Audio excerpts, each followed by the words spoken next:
Hey everyone, we have just arrived in ancient Apamea. We are roughly 34 miles northwest of the city of Hama, which is well known for its water wheels. This city is probably most famous for its colonnade that we're walking on right now. Originally, this colonnade had roughly 1,200 columns on it, whereas now there's only about 400 that are still left standing. And this ancient city was founded in 300 BC. It was conquered by the Romans in 64 BC by Pompey the Great, and it is believed that Mark Antony and Cleopatra came here on their honeymoon. I've also read in other places too that they visited here after or towards the end of one of his military campaigns. One thing that made this land attractive for the founders of this city was its rich pasture land that surrounds us. And this pasture land ended up being perfect for a breeding ground for horses and elephants, which were both used in warfare. Even though the city was founded in 300 BC, it did not really begin to experience its golden age until roughly the 2nd century AD. The city peaked its population at 500,000, but it was mostly destroyed by an earthquake in 115 AD, which gave the Romans the opportunity to redesign the whole city in a Roman structure. And that's when we got this road that was built here that we're walking on, along with the colonnade. If you're familiar with the Bible, you've probably heard the name Aristarchus. Aristarchus is mentioned throughout the New Testament a number of times. He was taken by a mob in Ephesus and thrown into the theater there. He was also a companion of Paul on his missionary journeys. But according to church tradition, he was the early church leader of this ancient city here. Within the ancient city of Apamea, there were a number of temples that have been found. One of those was a temple to Zeus, the Greek god, and this temple was not destroyed by earthquakes. This temple had been destroyed on the orders of the bishop here in the 4th century AD. Archaeologists also uncovered fragments that showed Bacchus was worshipped here, and Bacchus was the Roman god of fertility and wine, and one of his symbols was actually grapevines. And so they found fragments with grapevines on them here. As we're walking through here on this Roman road, you'll notice that it's really grown up. And the reason for that is just because this area has not been receiving a ton of tourists. It was controlled by terrorists from 2012 to 2019 when the government was able to regain control of this city. And the first tourists didn't come and visit here until 2021. If you were to look at this site from an aerial view, you would notice that there are hundreds of holes that are fairly deep all around this road. And these holes were dug by militia-backed groups that were trying to find ancient artifacts to sell in the black market to continue funding terrorist activities. And so this site's just really been robbed of all of the ancient artifacts that were previously here. And with this brief introduction, I hope that you're able to sit back and enjoy this sunset walk through ancient Apamea, because it's truly a special place, and I imagine few people will ever get to see it in person.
So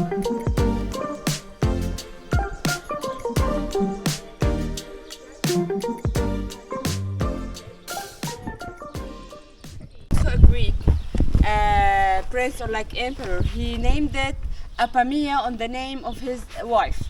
Right. It also has three sisters, Latakia, Antakya, and Seleukia, and they are all on the name of the emperor, his mother, and his sister. Okay? So, of course, in Arabic we say Apamea, not Apamea. Right. But it's well known to be Apamea. It's Greek and Roman architecture here because at 64 BC, the Roman came here and took over the city.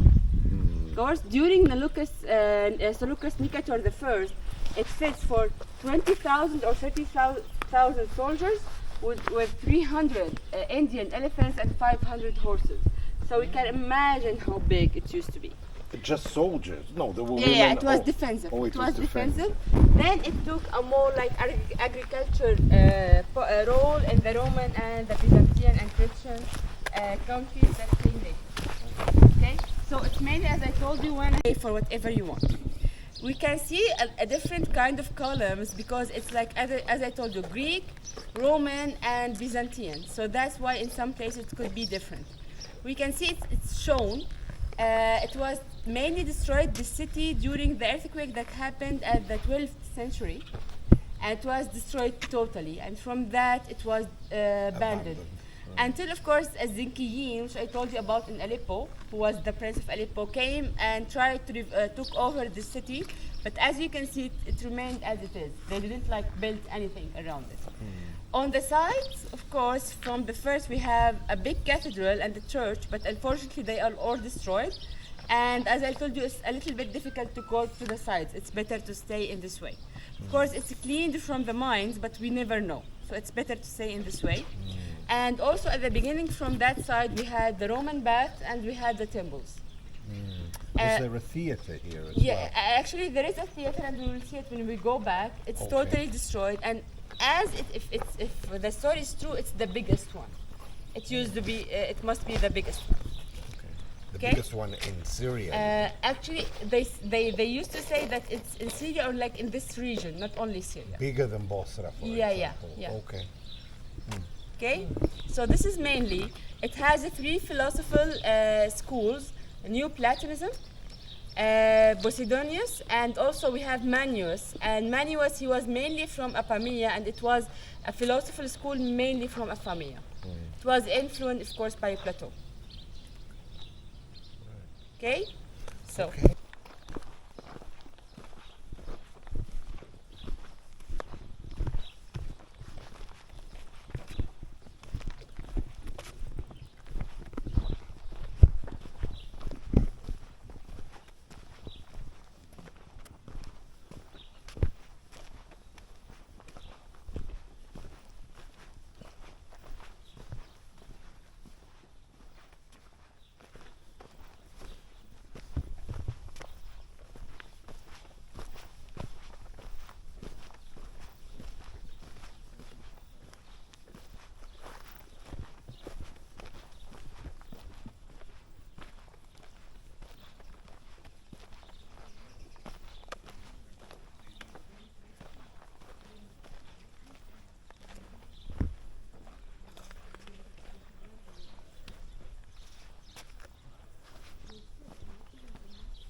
So this was the entrance to the main market. The ones we are seeing now, actually, it was fallen. Either because of the wall or like because of the earthquake. That's happening.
as I told you, that a lot of reconciliation that happened in Syria. Many fighters with the Al-Nusra Front decided. But it wasn't buried.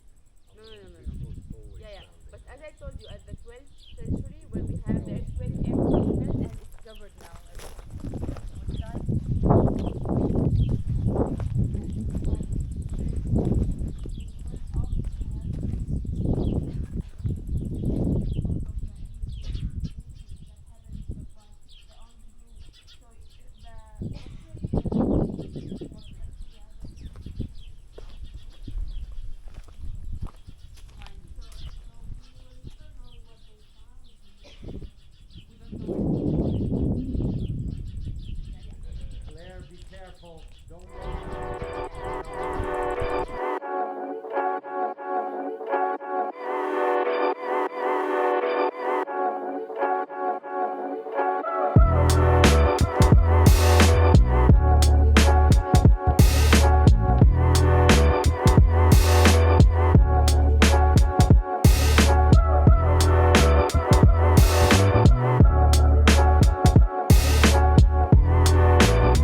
معاك غير هاي الصورة؟ خلص ناخدها ماشي؟ Maybe I'm getting I know cheers is صحتك. No, that's for me. Huh? That's for me. No, but I forgot something.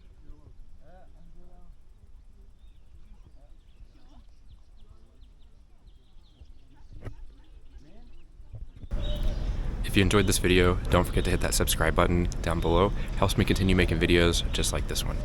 See y'all later.